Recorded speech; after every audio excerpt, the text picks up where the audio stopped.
Well. How about it? A 0.5% increase from the ECB, the European Central Bank.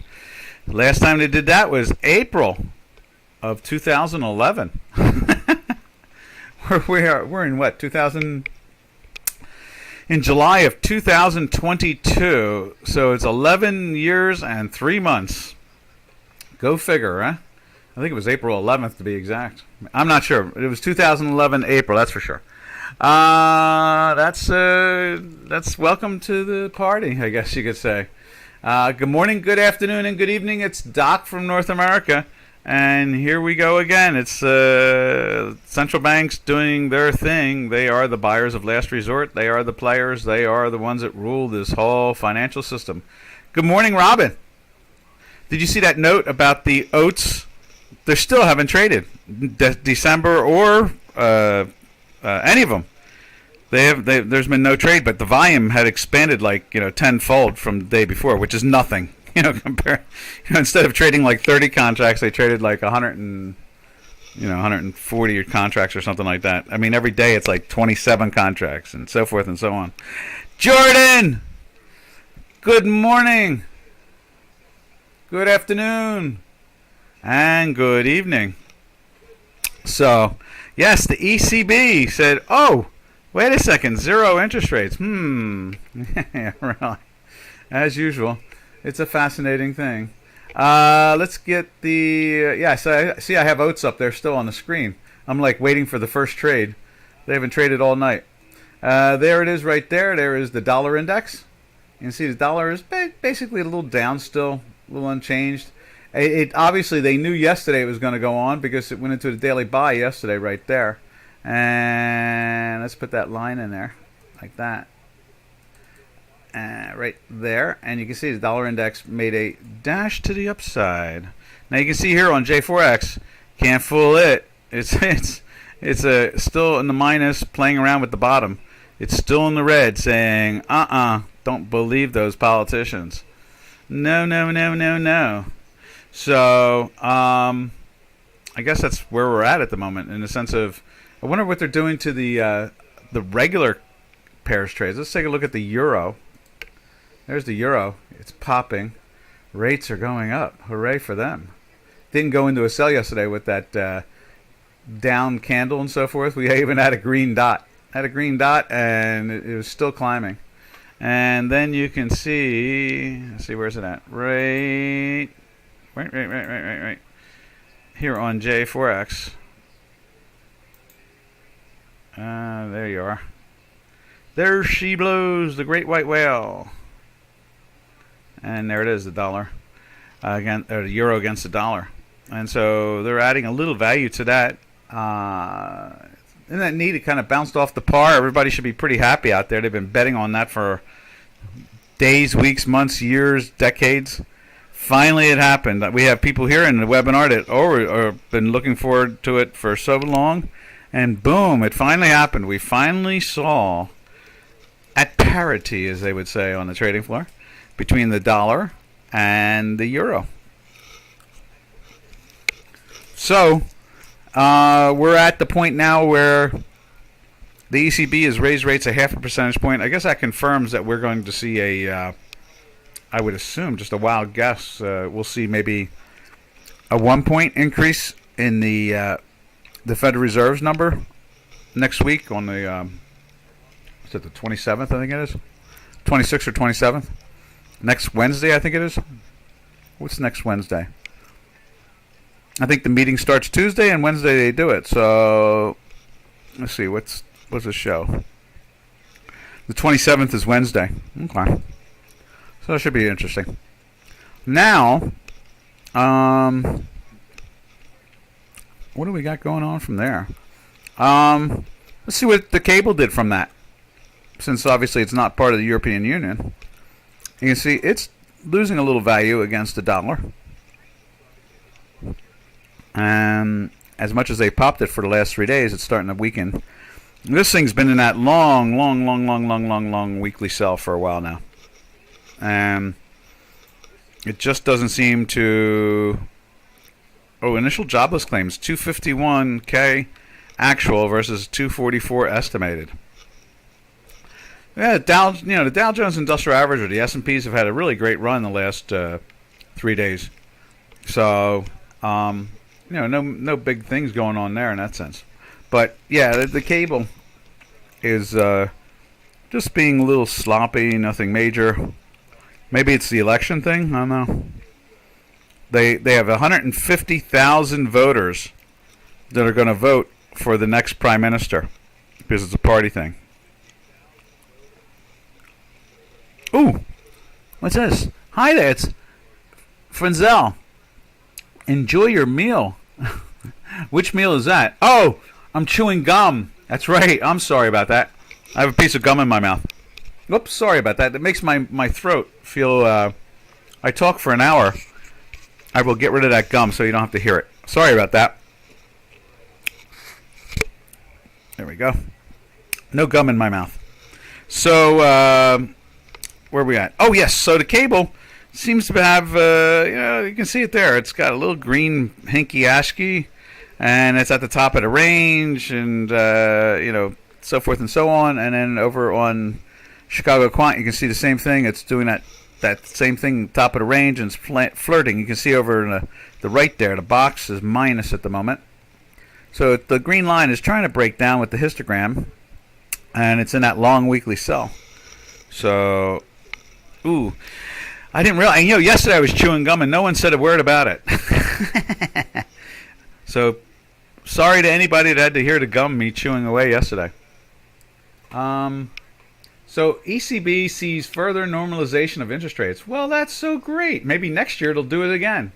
So, this year they just did a half a percentage point. It only took 11 years and 3 months. So maybe it'll make it shorter next time. Say next year this time, maybe April. Maybe they'll do a celebration, and next April they'll increase interest rates one more time. What else can we say about that? I guess that's not much more than that. I don't see a lot of activity from it.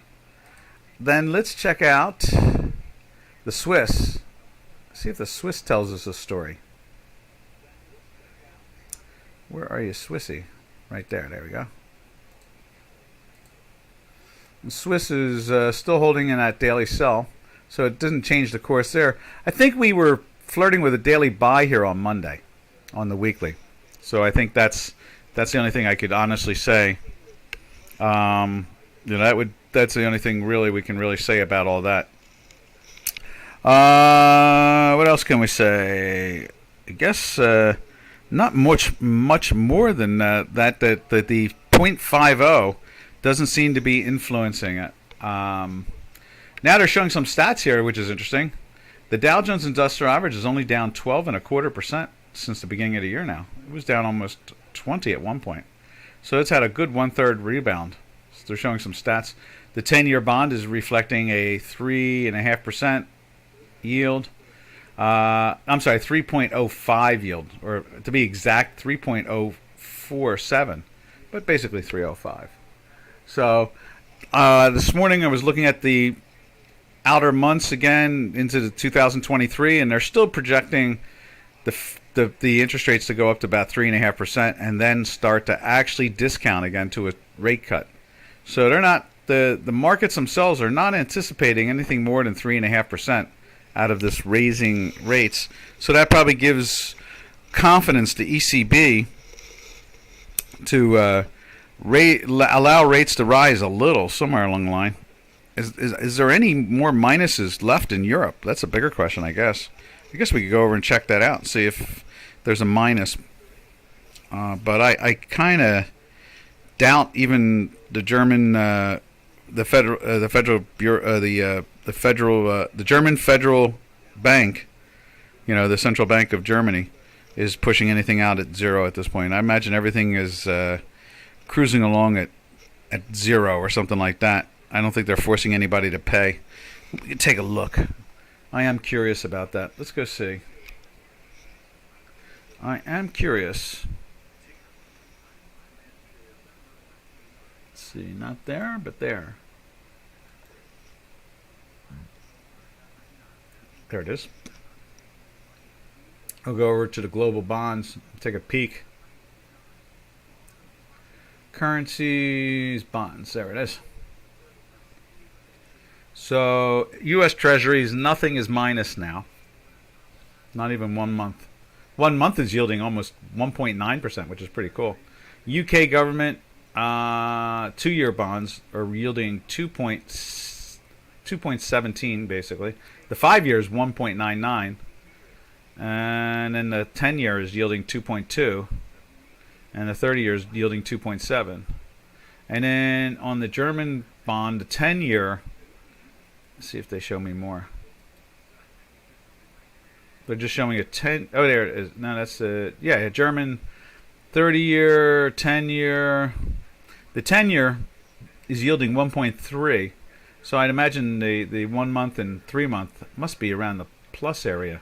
I'm not getting a quote on them. Let's see. Let me see if I can go like this. There we go. Let's see what I get there.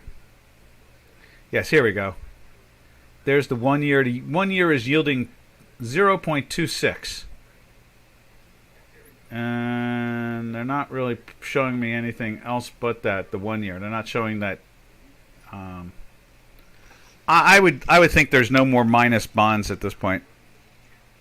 I think that's about the best way to look at it. If anybody does know that there's like a 3-month bond or 1 month bond that's yielding minus, just give us a yell. That'd be nice to know. But I can see that the German market is showing that. Let me see. Let's see what Italy is. I understand that Draghi finally got booted.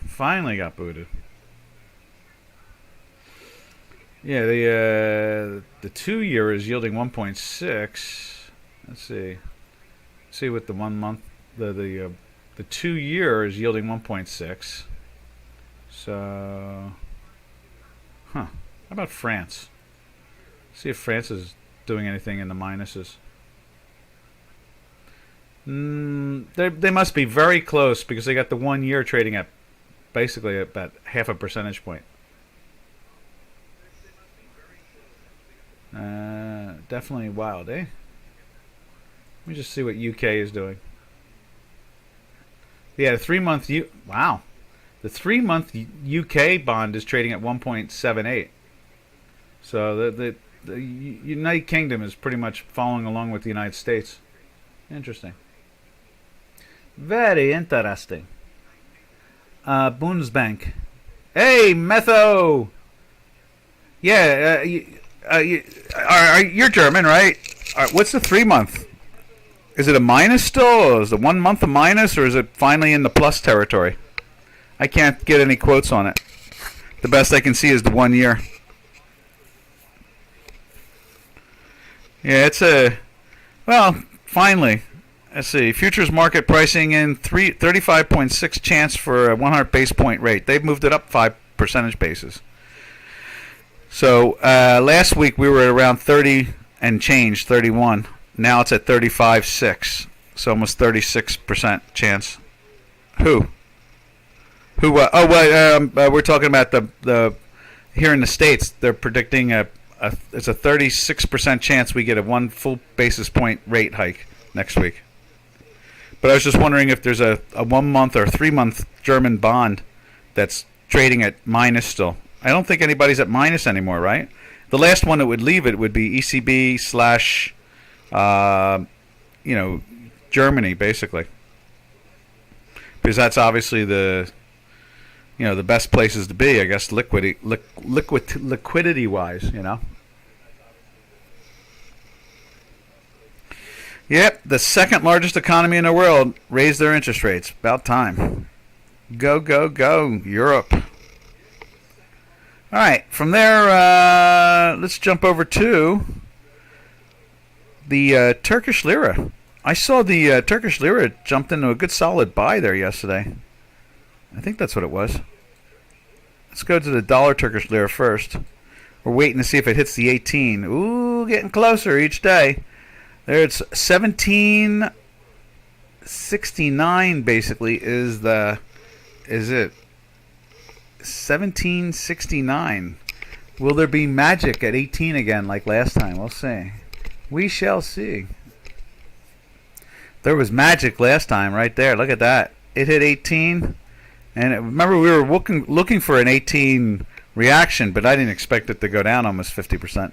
That was pretty wild.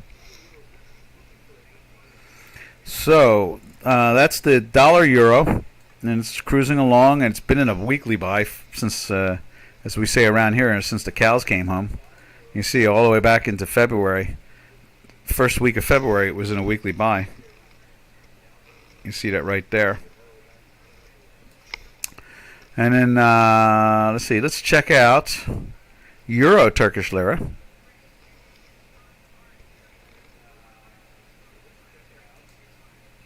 Right there. That's your classic location. It's trying to inch its way up too. And trading at the 18s, I think it made an all-time of 20 or 21. Let's see, what was it? The high was 2073. 2073. Right there. Indeed. Action, ACTION, huh? Alright, so there's the Turkish lira, the Euro Turkish lira, which is obviously much clearer in the sense of, ebb and flow, demand, all that stuff, You see here, it after just 1 week in a sell, it is coming back to the buy. There it is right there. Trying to get back into that buy again. Buy. And then let's see. So that's cool. The ECB ahead of everybody, and then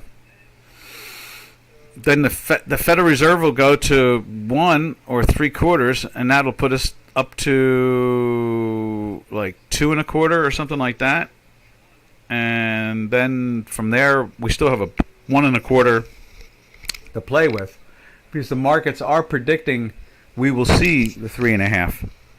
So, but that, it could, we got, what's this, July, right? So we got 6 months ahead of us. And we know that once the Republicans get control of the House and so forth, and the Senate, you know the Federal Reserve is going to jack rates up even more. They never help out capitalism. They love socialism. Hell, we have Federal Reserve people that don't even know if you can tell the difference between a man and a woman. They testify that they don't know the difference between a man and a woman. They say it's all the same. Men can have babies, women can have babies. You never know. So these are the type of people running our financial system at this point. All right, from there we go over to Canadian and see what the Canada is doing. And there it is right there, the CAD. And the CAD, which is kind of surprising because I did see oil when I was doing the charts a couple hours ago. I saw that oil was down pretty well. And here we're not seeing the Canadian really make any move out of it at all. It isn't a sell, of course, from here. I guess it's right there. No, it's right there. That's the sell. So it's in the sell. Oh, wrong spot to put it. Oh, yeah, right there.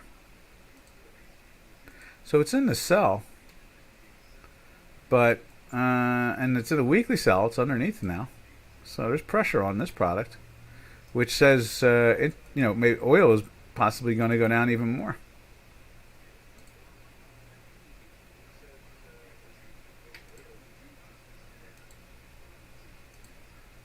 Right there. And then, so there's that. Let's go over to oil real quick. Oh, what's that? What am I right about, Frenzel? I'm not sure. I'm always rambling. Anything's possible. Oh, well, maybe did you getting a laugh out of the boy and girl thing? Yeah, they were interviewing some of these people, to get so they could get posted on the Federal Reserve board, and they were talking about like this environmental stuff and social norming, and so one of the senators said to one of the candidates, said like, can you tell us what a woman is? And she said no. So the senator said something like, well, can a man have a baby? And she said yes. So it's amazing what you can hide when the media is owned by one party. It's something so weird. All right. Let's see. Where was I heading? That's what I'm probably figuring you're laughing at because I laugh at it all the time. Oh, I know what I want to do. I want to jump over to on J4X. I wanted to jump over to the oil market. There we go. There's Brent. You can see Brent. It's got a red key and it's pressing down. Yeah, I mean it's just the people who are running the financial system. Let me digress just a little bit, or let me just get a little weirder, but not too weird. No, actually, let me go to reality. Let me say something about reality, and that is that if printing money really worked and it made financial systems better, everybody would be doing it, and there would be no discussion, and everybody would be happy right now. We'd be all like, yay, But obviously, when you print so much money by a government entity, then you get now you're seeing it in the inflation costs. The price of food and fuel and housing and clothing. You're seeing it everywhere. Obviously, it's not oh boy, let's raise more cash. Let's just create it out of thin air. And so that's what the zero interest rates have been doing for a long time. Now, unfortunately, after Mr. Trump, the Democrats went wild, like they do in New Orleans when during the celebrations of the holidays, where kids lift up their shirts and show their chests and so forth. They go wild. Matter of fact, I'm starting to put together a T-shirt that says "Math Gone Wild" and put the emblem. I'm going to show you the emblem I'm going to put up on it. So, and then you can see what I'm talking about here. This emblem, there it is. See that emblem I'm putting up there now? I'm going to put that on a T-shirt, and it's going to say "Math Gone Wild." Now, you look at that emblem and you say, "What is that emblem?" Truth and beauty with a naked woman. Looks like she has a tennis racket. I think it's supposed to be a magnifying glass. And then the other one in a negligee, holding hands. That is Albert Einstein's symbol for his institute. So in other words, the Institute of Advanced Studies was created for Albert Einstein. They bribe him to come to the United States. It's in Princeton. And that's the emblem of that institute to this day. That's the emblem. They use it every day. It's considered one of the most sophisticated, most advanced places to study in the world. And it's the Albert Einstein Institute. They call it the Institute for Advanced Study. Al Einstein was there for, they built it, created it down the road from his house in Princeton, and it's there to this day. And, his office was there the whole bit. As long as he lived in America, that was his office, and that was his symbol. And it's still that symbol of the Institute. And I'm going to put a T-shirt together with that symbol on it, and then on top of it, it's going to say "Math Gone Wild," because without a doubt, they do all kinds of forms of math, from economic math. Jack Nash came out of there and so forth, and lots of interesting people have come out of there. And that's what I'm talking about when I say "Math Gone Wild." I mean, the institute there obviously had no problem identifying what females look like, because they stuck one on their emblem naked and the other one was in a negligee, and the two of them were holding hands. So Al Einstein didn't have a problem with that, and the institute to this day doesn't. And then the Federal Reserve has no problem with it either. As far as they're concerned, everybody is everybody, and everybody is nobody at the same time. No difference between any of it.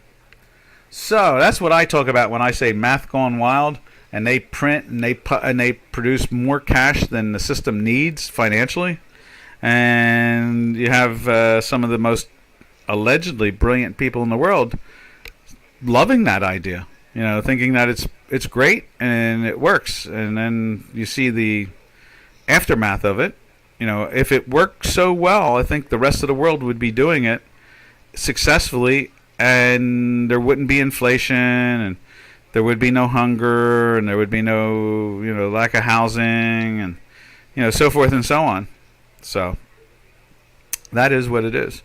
All right, so you can see there Brent is playing on the downside. Now let's just take a look on Chicago Quant and see what oil is doing here in the United States. And there is the November contract. You can see it's down also. It closed in a sell yesterday, and it's feeling the pressure today. Here is the spot month right there. That was November, back month. And there it is there. That's the world we see today. So they're putting some pressure onto the oil market, and that makes total sense. I mean, they got an election coming up around the corner here in less than 3 months. So they got to do something. August, September, and October. It's under 3 months now, because November 8th is the election. So we're under 3 months. So August, September, and October. No. August, September, and October. We're over 3 months. So we're 3 months and a half still to go. So they're going to have to keep on working on this to drive this down. All right. From there, we go over to the South African Rand.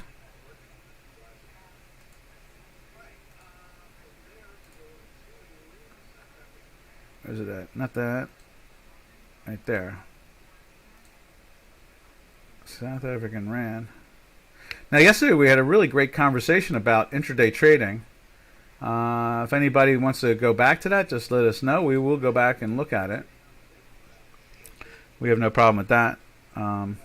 Just in case I will do this, I will close that for the time being and open up the intraday trading situation.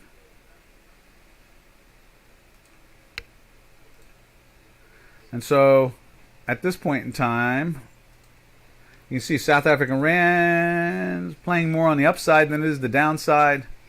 And when we go over to J4X, October, they need a rally. They need the lower oil prices, if anything. Problem is that inflation won't go away so easily. So they can play all the games they want, but you're not going to really see inflation drop that much. You'll see, I'm sure there'll be some form of drop. Supply chains will start to loosen up. Something, the politicians can always fudge what they want for a short period of time. It just doesn't work on a long period of time. Okay, so what we want to do is we want to take a look at gold. And there's gold. Pressure's on again today like it was yesterday. And South African Rand is still firm and up. Made a new high from yesterday, but not going anywhere particular at the moment. It's been in that weekly buy since down here. And, the pressure is on. Yeah, they need something. Well, we're seeing it now. There is, we're seeing a good rally now. It's quiet time of the year. Not much participation. Volume is low, so they can, push the markets. The Federal Reserve is dancing to the government. Does whatever the government tells it to do. So anything is possible. They could be buying the stocks. Who knows? They have trillions in stocks, so there's no problem there. What's another, couple $100 billion? Let's take a look at the gold market out in Chicago Quant. You can see, oh, look at that. So it made lows, and now it's turning up. It's plus for the day. Because I saw yesterday, we saw silver fall back into the daily sell. It's like, oh man, can't this thing stay in a daily buy for more than one day? They need power to hide the criminality that they've been doing. That's what they really need. Power. All right. So from there, we drift over to the yen. See what the yen's up to.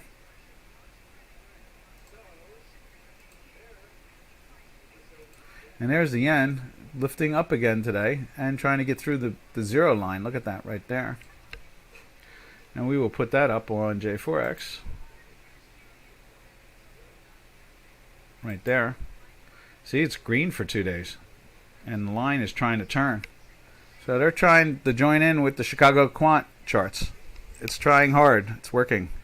They're all turning together.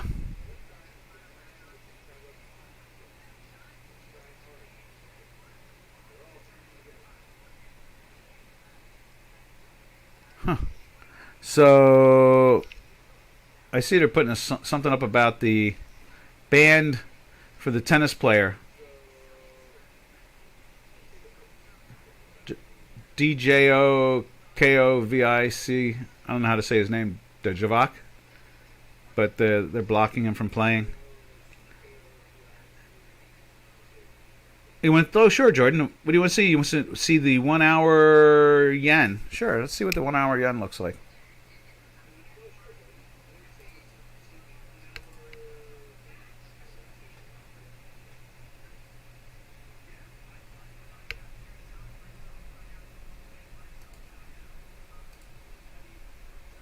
There is the 15-minute. Let's put 1 hour in there.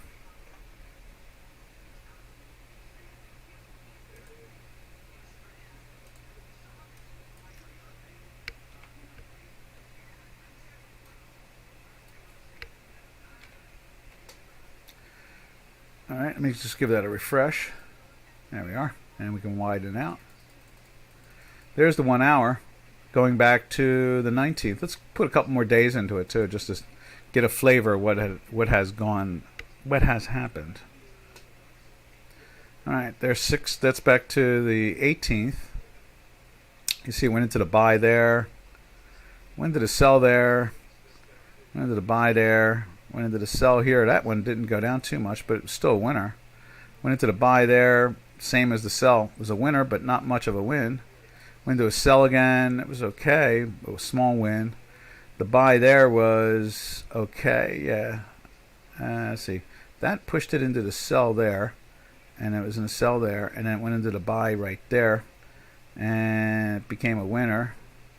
And then that pushed it into the sell. And that was all right for an hour or two. And now it's in a buy. Oh, no, and now it's in a sell. So that just pushed it into the sell there. That's probably the ECB thing, right? So that's where it's at now. It's in the sell. I'm not a big fan of hourly and 15-minute charts, but it's okay. I'm that spatial guy. I like using non-linear time. Me and nonlinear time are so much more accurate. That's when I do my physics, that's the proof that time is more than what they say it is, because it's a proof. It's a proof itself. In other words, it's what they call in mathematics a primer. So in other words, using the accurate measurement of time and not treating it like a fudge. In other words, using it occurs in all events and time frames and not time for products. It depending on its volatility, it's beta. So in other words, if you use a spatial time, nonlinear time, it's much more accurate. In other words, how do we know it's more accurate? Because it makes more money. Doc is totally aimed at one thing, and that is always that what makes money is right and what loses money is wrong. I can say that again. There's not many times I get a chance to say this stuff. Because when we're discussing intraday trading, and that's what I was hoping that we'd get a little bit more into intraday trading today. I love that stuff. What's this? Time is the fourth dimension. Well, not necessarily, but yes.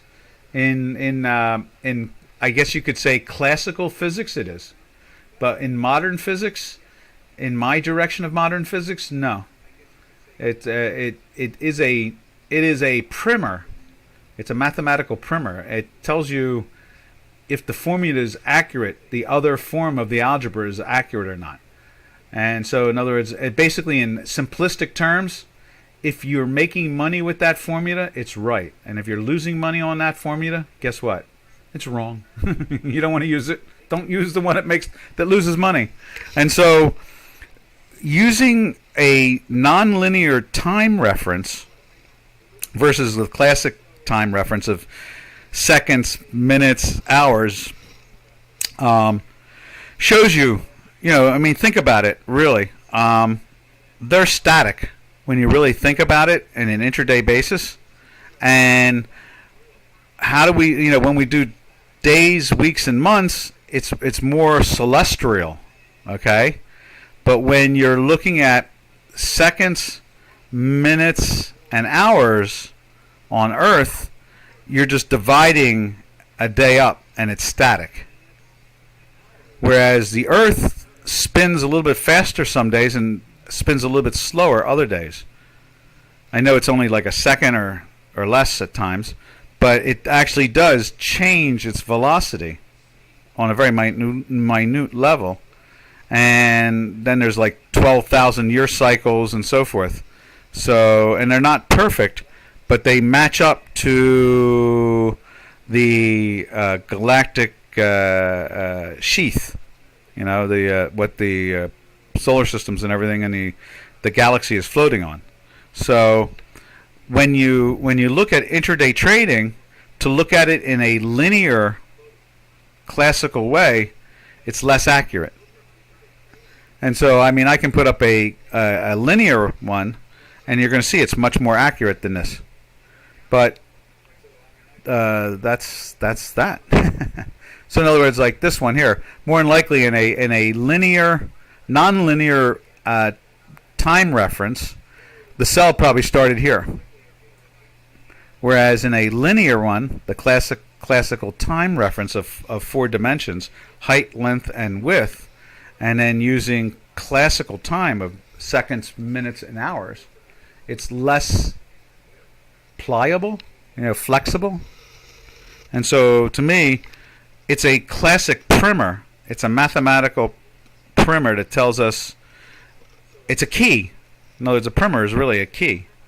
So it's a key that unlocks more accuracy. Let's see. Time is the 4th dimension. That is what they don't tell us. Time is the 4th dimension. Well, it's the rate of change. So in other words, distance in time gives you speed. It's classical physics. And obviously, as if you want to use what they call GR, general relativity, then obviously you get into mass, and you get a more influence by other things. And mass is basically, gravity is based off of electrons. It's atomic theory, which kind of throws atomic theory out the door. So you're getting into a little bit deeper into the weeds. But I think the most important thing here for intraday traders is to understand that classical time is not the most accurate way of trading intraday. You'd be better off going with contracts or ticks or volume, of some form. In other words, and going in that direction versus seconds, minutes, and hours. Does that make sense to everybody? It's a good conversation. That's why we titled yesterday's title was Intraday Trading. I think that's what it was. And I was hoping we got into some, we started to look at some basics of intraday trading yesterday, or discussing it at least. And I think that's important. Let me go see what the title was yesterday. I think the title was that, to be exact. Yes, the title yesterday was Intraday Trading Tools. And I think that's really what it comes down to. And that's important, to understand when you're trying to. And I know what it was.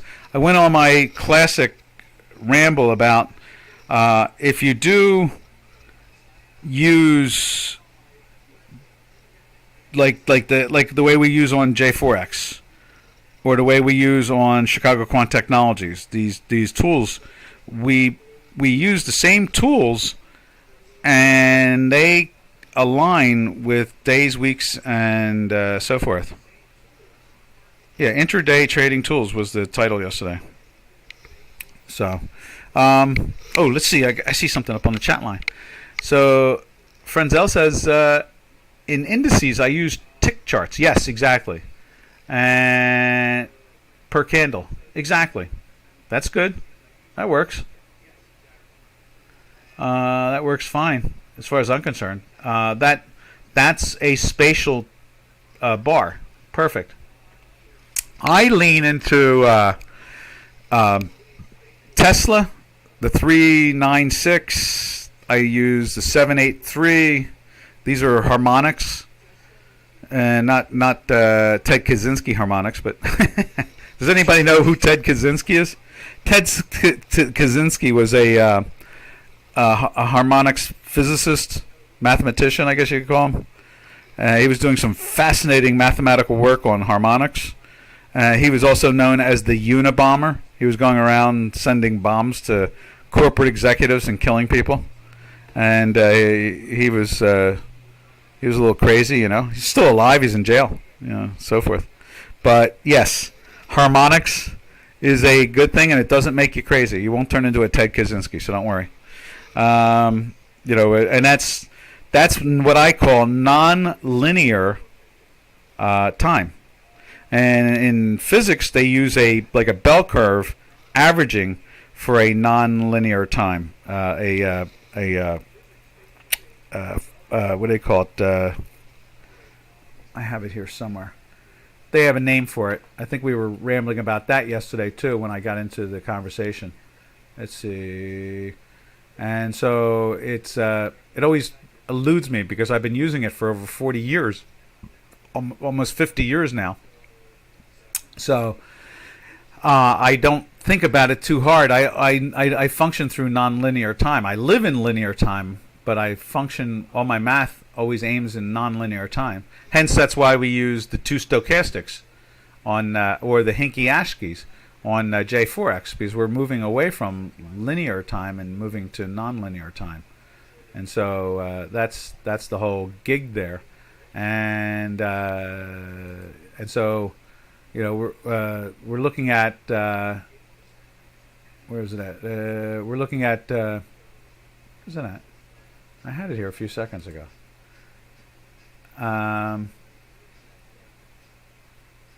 Somewhere around here.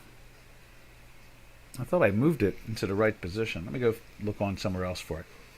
I'll give you the exact scientific name that they use today for it.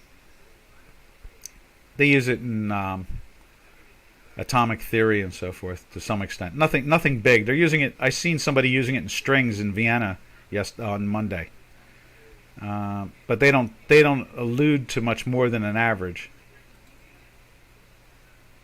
I don't understand why I don't see it. Why is it not here? And the name of it is scientifically. Here it comes. It's coming. I have to relook it up. It always stays out of my head because I don't think of it in a bell curve fashion. Discrete time Fourier transformations. That's what it is. It's discrete or they call it something else too. Simple. What is it? Uniformly spaced. That's it. Uniformly spaced.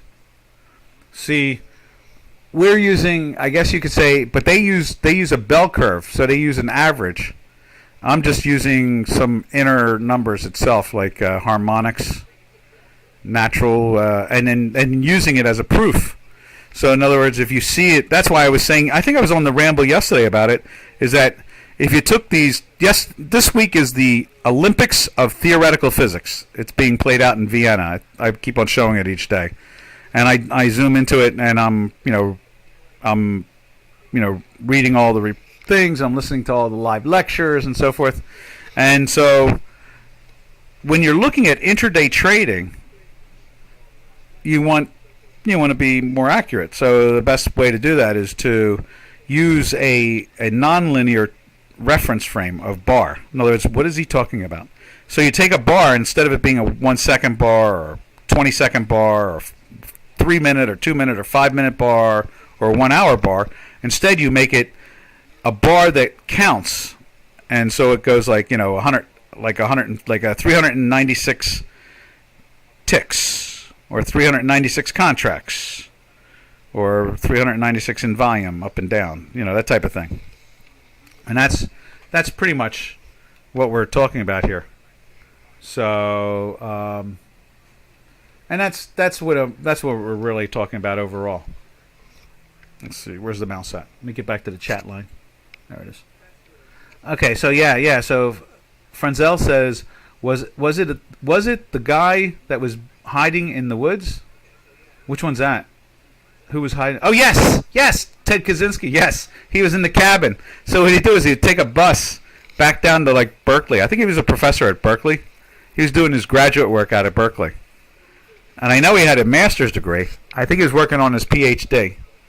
And I don't know, he got crazy. And he started thinking about like killing executives. He was a socialist, and so he didn't like capitalism. So he was trying to remove capitalism. And so he was doing some really interesting harmonic work. And so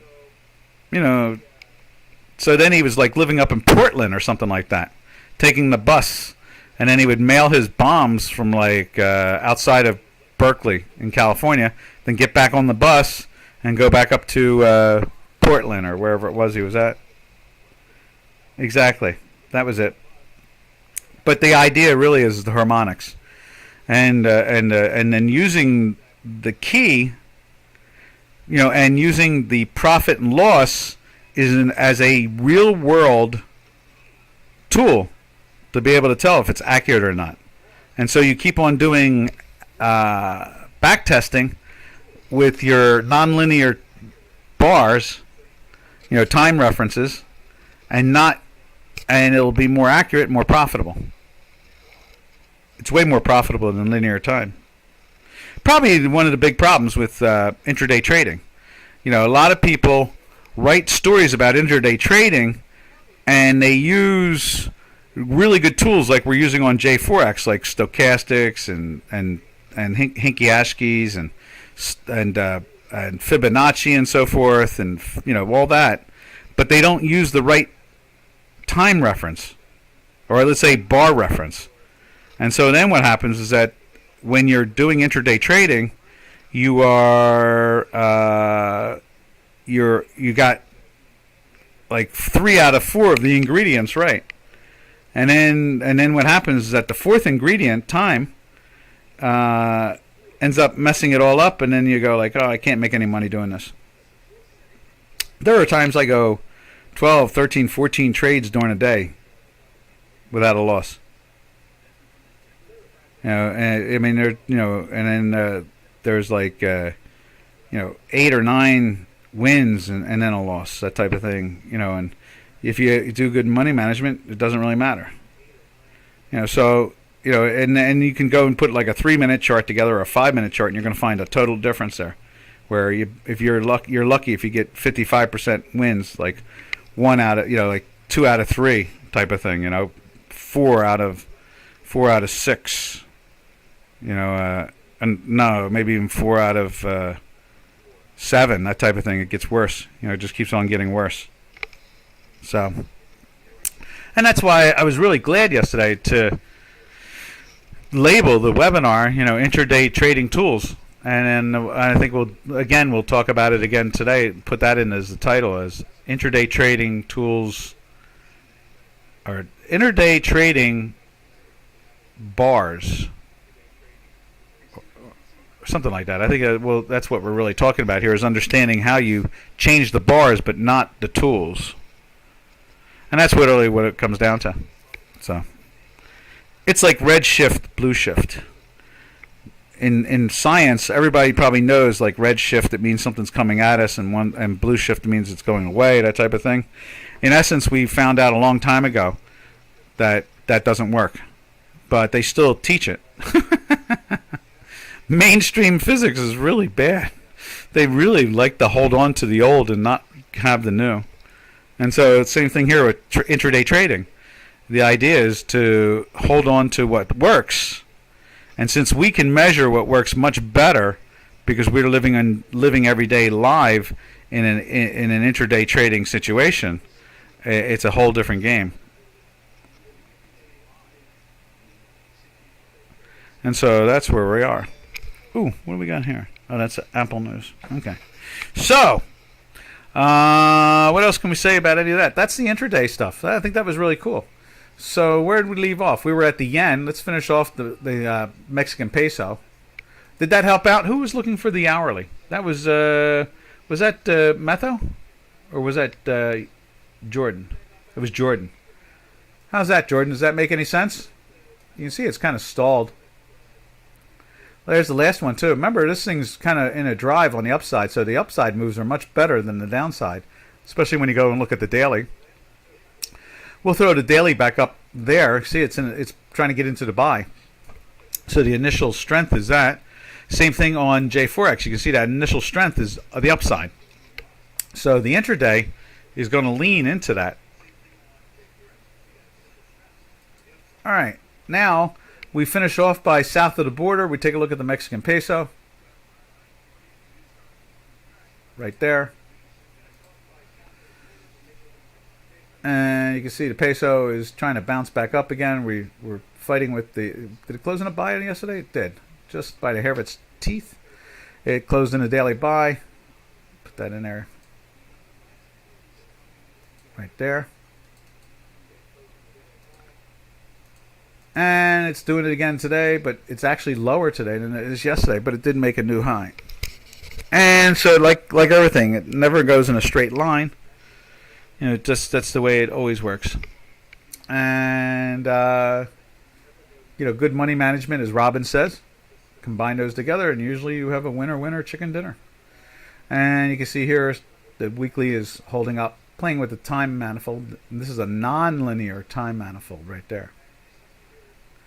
It deals with the Bollinger situation. It's a standard deviation of our math. That's why in cable, I think we have a Bollinger Band on it. There's the Bollinger Band up top, and then you can see our standard deviation. There's John's standard deviation, and there's ours. You can see it pops up, starts to break down. You can see this is trying to curve in here. It's taking longer at it. You can see our math is telling you that there's problems. This is a daily. You can see it breaks down, you know, so much more clearer. You can see it tightens up there. You get your explosion type of stuff. Once our histogram turns up, you get the buying. You can see here it's playing with the line here with the Bollinger Band, where our math is so much more, you know, you're overbought when it gets above all this stuff and starts to break down. You know that the pressure's coming, and there it is. Whereas the Bollinger Band is days behind our math. Chicago quant math is, as far as I can tell, is the best. If it wasn't, I wouldn't use it. That's what it comes down to. The idea is to make more money than you lose. All right, from there we jump over to, we get out of the currencies, unless someone wants to see a currency, and we jump over to, where are we jumping to? Let's go take a look at the rest of the metals complex. Right there. And let's take a look at silver. There's silver. Just as we thought, oh boy, yay, we're getting to do a daily buy. We got a finger on the chart, and we're thinking maybe it'll turn it up. Nah. Smack-a-doodle. Right back into the sell again, and look what they done to it today. They pushed it down to 18-ish. Did it make a new low? I don't think it did. The low today is 1812 compared to that day back on the 14th. It was 1801. So it's 11 cents higher. So it's making a higher low. That's kind of nice. But we're still in that weekly sell. The pressure's on. It just cannot get its game together when it comes to getting moving in there. And then drifting over to the copper. You can see copper's pushing its way into the sell again. That had 2 days in a buy. Woohoo! But it's in a weekly sell, so you knew that, again, like the silver and the gold. Look at gold. Let's go back to gold for a second. Gold is 25 days in a sell at this point. 25 days. It's been in a daily sell since June 11th. I mean, they just cannot get that thing off its back.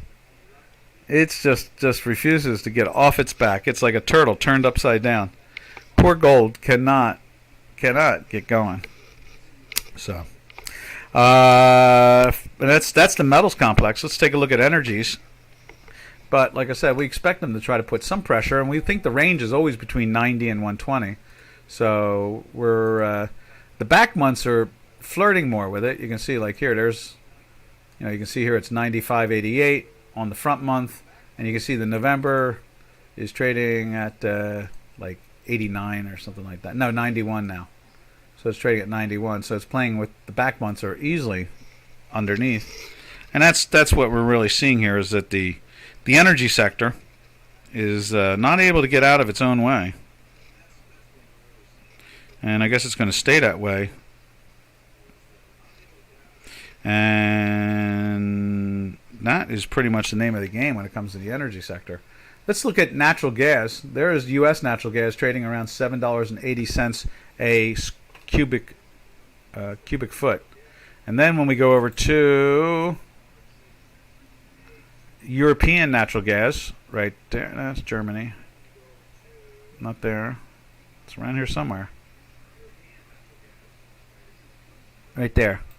28 maybe? No, good. It's underneath 28. It's 27.75. It's still trading at 4 times almost. Was that 4 times 8 is 32, right? So 4 times 7 is 28. So it's trading around 30 something. So it's like 3.89, something like that. Relatively 4 times more in Europe than in the United States.